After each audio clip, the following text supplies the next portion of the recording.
everyone. My name is Mahmadou. I'm an analyst at Morocco World News and host of Digital Talk.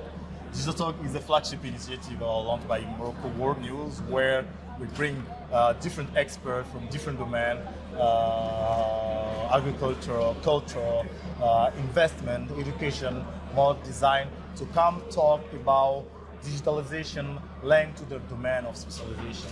And today we are at GITEX in Marrakech, the Africa largest tech event, bringing together the tech giant to explore, to exchange, to engage about tech-driven solutions to address African-specific challenges. So for this talk, I'm hosting the Khalid, who will start introducing himself. But before that, now we are talking about investment in Africa. So people interested in investing in Africa, or even knowing the investment landscape of the continent, stay tuned. We have an expert, an operator, who will definitely have the kindness of sharing some of his insight.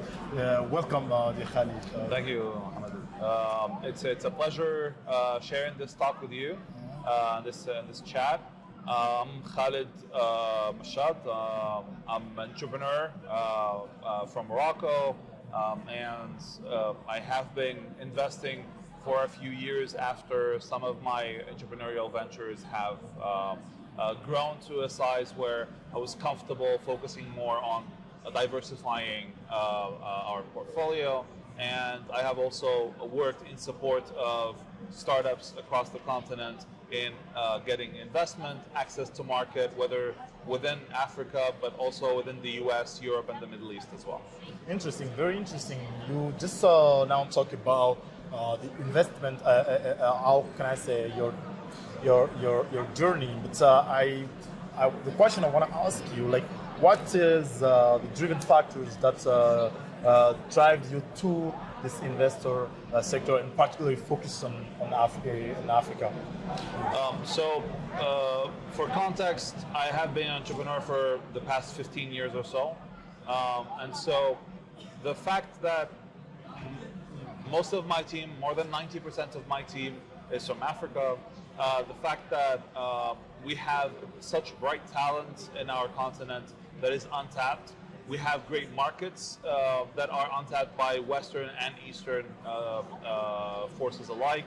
And the fact that I identify simply as a child of the continent. Yeah. And so all of these factors made me feel more compelled towards investing with African startups, African talent, supporting African entrepreneurs as well.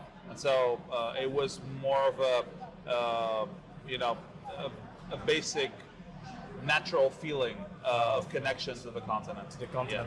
And when talking about the continent, we're talking about 54 nations. Yes. We're talking about 1.3 billion, 4 billion, 3.4 billion population. We're talking about very diverse, very rich and diverse continents. What specific regions or sectors do you identify as most attractive for investment, and why? So I'll talk about the general trends probably first, and then talk about my own personal philosophy and thesis within investment. So in general, a lot of the companies that are most well-performing within the African continent are companies that answer to particular questions regarding life solutions, things that are related to healthcare, to food security, to education, to financial transactions, to business development, and so on. And so all of these are the most performing, simply because that's what most of our African people need on a daily basis. Exactly. So we don't need another marketing tool, that has an extra something on it, like Silicon Valley does. Exactly. So that's for us. What we see is the most demand, which means that it's the most performing, which means that it's the most investors have interest in. Yeah. The other thing, at least from my thesis, is what are the products or solutions that I need in my daily life.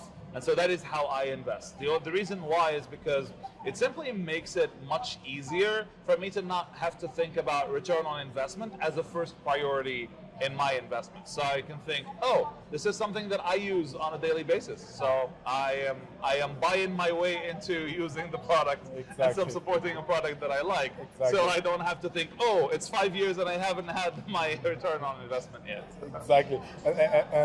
Particularly speaking about the areas you mentioned, the philosophy of investing on the continent, as you mentioned, as being the child of the continent. Are there any let's say areas that you might consider risky, or and talking about area much more of sectors, or depending of course with external sometime impact or even internal impact?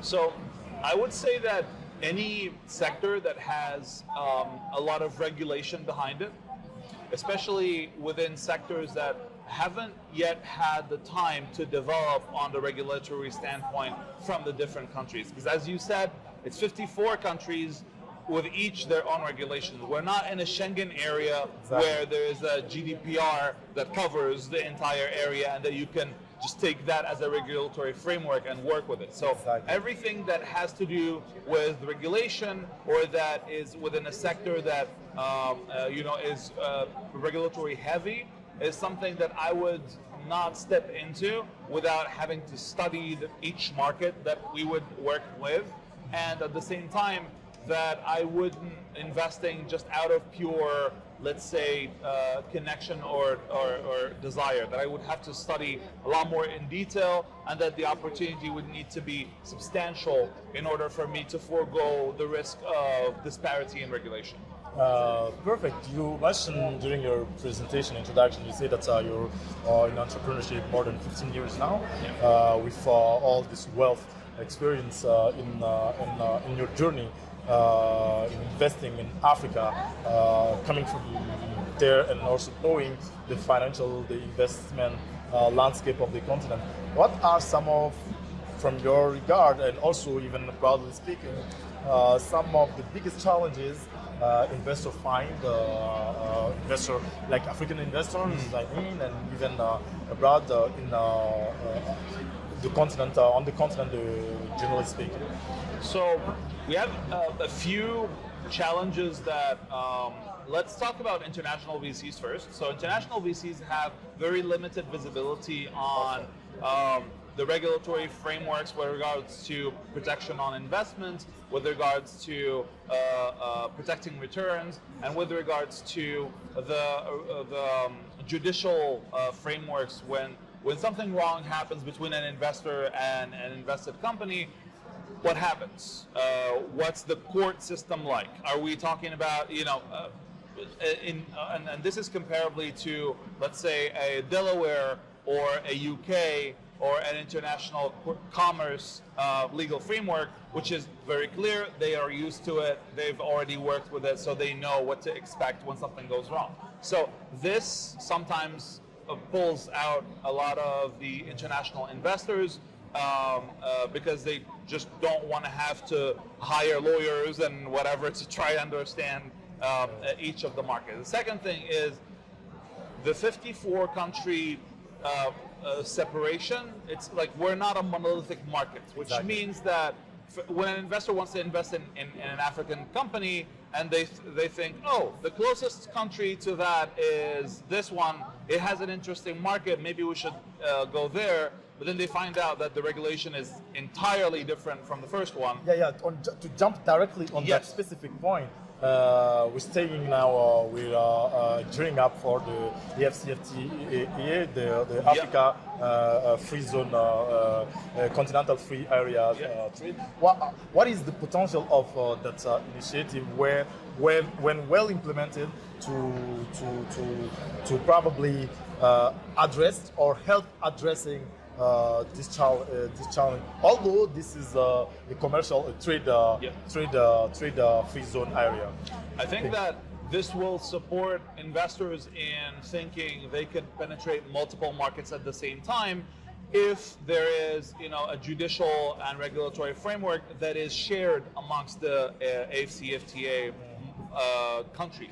Yeah. So as long as that is a studied regulatory framework that can be applied throughout the countries, I think that would be a very interesting addition that can encourage international foreign investors to access Moroccan, to access African investment. The second point I was going to make is the fact that we don't have as much of a track record with exits on the venture capital market than other continents that had it from before. So let's say 30, 40 years before, VC wasn't a thing in Africa. It was a thing in Silicon Valley. It was already starting to be a thing in Europe, but Africa was the latest coming into venture capital. And so understandably, we are late on the exits train as well. And so the amount of exits we have in Africa is very minimal compared to the others. And so that is the only way that investors can get their money back or can get return on investment. Exactly. And so for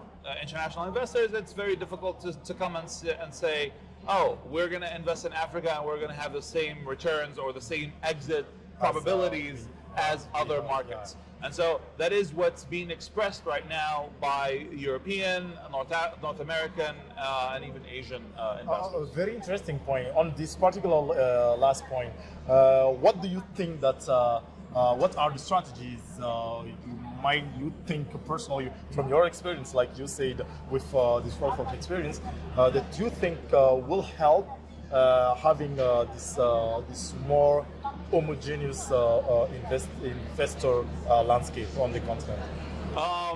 One, I think that we have a lot of founders that are from Africa, but that have set up their companies in other places.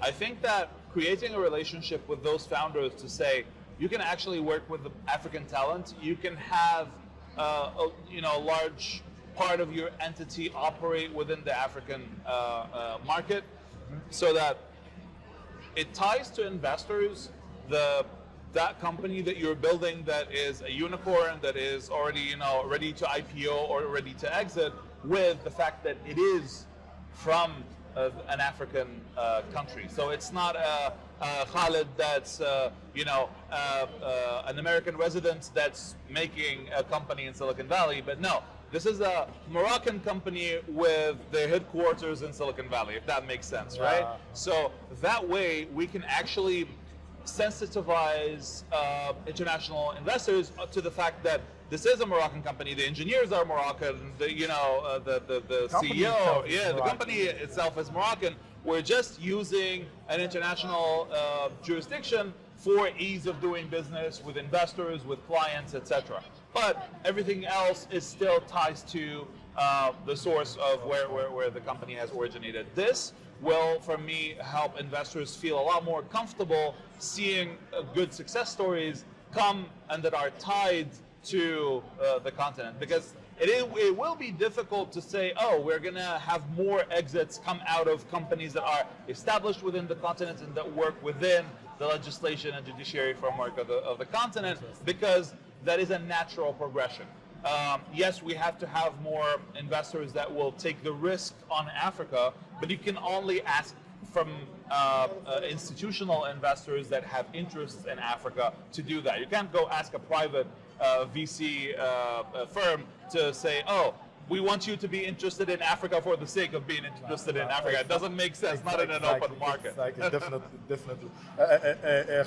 Khalid, you are despite being having all this, although you have all this experience, you are also a chairman and at QNW. KNW. Sorry for this technology group. So within that particular casket, so you are an organism that support also other investors coming to Africa or opening up to Africa. So beyond just financial capital, what other forms of support your organism, let's say, believe are crucial for ensuring the success of the portfolio of any companies coming to Africa?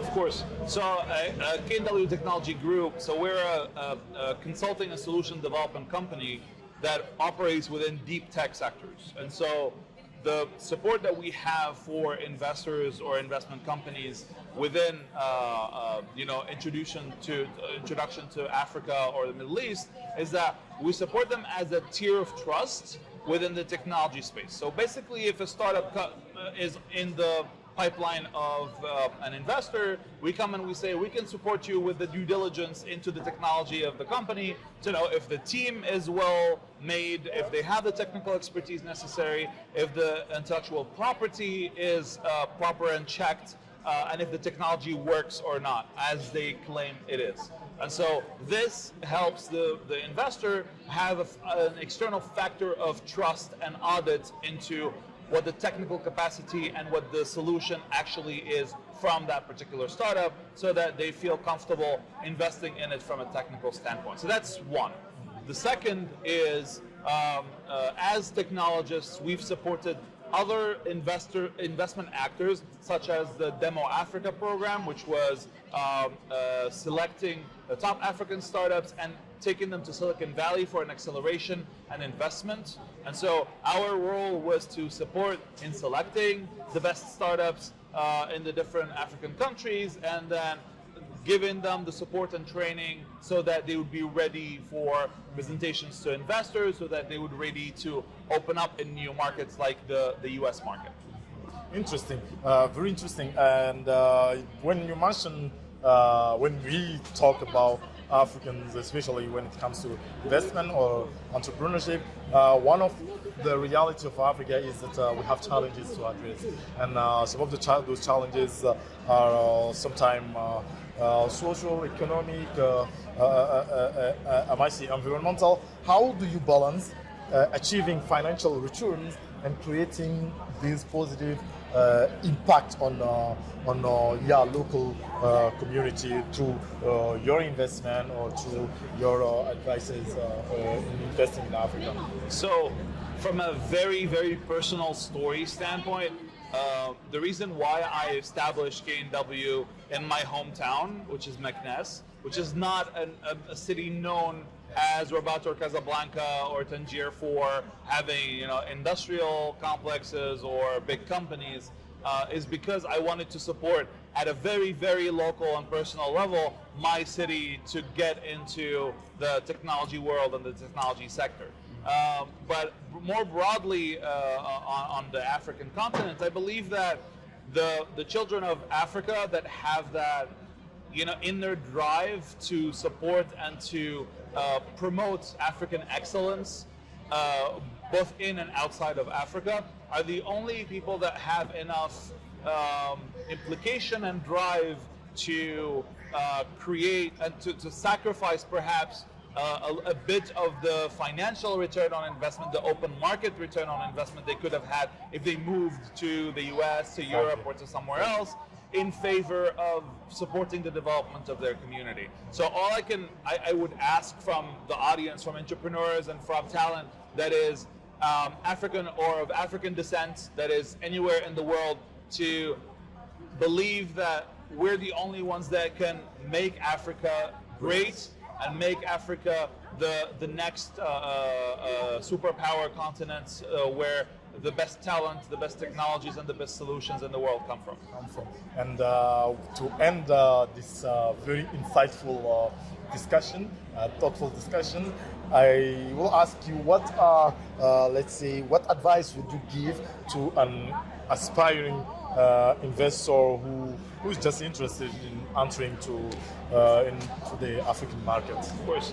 So for all your investors out there that are interested in entering the African market or investing in African companies, what I would say is reach out to myself or other investors within the continent that you can feel comfortable discussing with, that you can feel comfortable understanding better what the economic realities are of investment within the continent, but also do not put any presumptions on African startups just because they come from Africa. Treat them technically and do your due diligence the same way you would do with any other company in the world, because those kind of prejudice of seeing, oh, what kind of technology can come from Africa, you know? So those kind of presumptions are hindering your ability as an investor to access great opportunities that you will not have to fight for as hard or to pay for as much that you would do in Silicon Valley. Great. Thank you very much, dear Khalid, the chairman at K&W Technology Group, for accepting our invitation, and also to have the very kindness of sharing all these insights at GITEX Marrakech happening, unfolding now in Marrakech. Hope to see you soon in other form, through our magazine, our other platform, and host you on different talk. Thank you very much for your time. Thank you for having me, and it was a great discussion indeed. Thank you very much.